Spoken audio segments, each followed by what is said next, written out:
Hello! Today we're going to be talking about everyone's favorite DAWNTRAIL character, Wuk Lamat.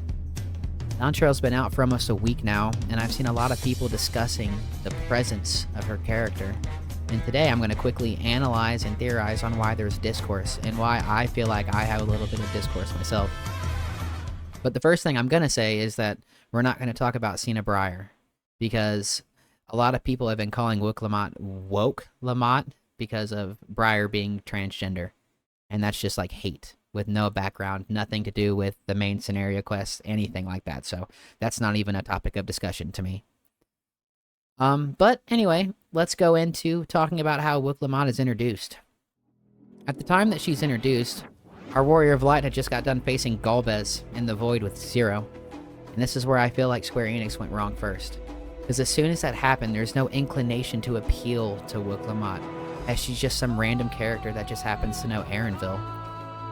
In the final post-Endwalker patch, she is rushed into telling you about the Rite of Succession, and as soon as that happens, it's already time for the expansion.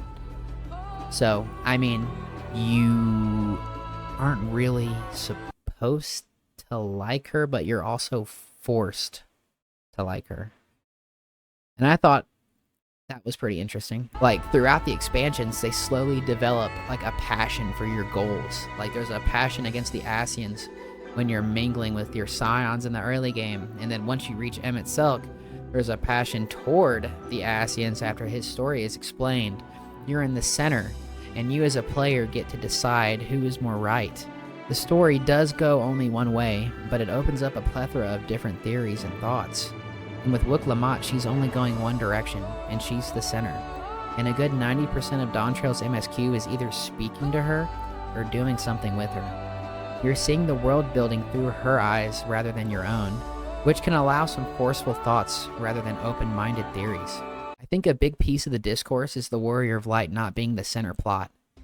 You're sort of like a mentor to Wuk, but also no, but also yes, but also no. They're sort of just there to nod their head whenever Wuk Lamat does something. In my experience, I had no problem being in the background and letting a new character take the spotlight. But my problem is when the center character is a ripped Shonen Jump anime protagonist and a victim of quick forced development. The maturity of her character pretty much stays the same, with unexplained questions on how she gets stronger through becoming more passionate about the peace in Tuliolo. It just feels so cheap for Final Fantasy XIV standards. I get you, I hear you. You really can't compare this expansion to Shadowbringers and Endwalker, and I agree with you. This was commercialized to be sort of a summer vacation for the Warrior of Light, which is totally fine. I was on board with it. It's just, a main character was done so wrong. Let me give you an example of a central character done right. I'll even do what people believe universally to be the worst expansion. Stormblood, right? Lise is a character who feels important from the moment you're with her. She gives your character advice that makes you develop as well as her. She is the center of the story, yet doesn't take away from anyone else, like Hien, for instance. Yeah, you may not like Lise, but no one felt any less important when she was around.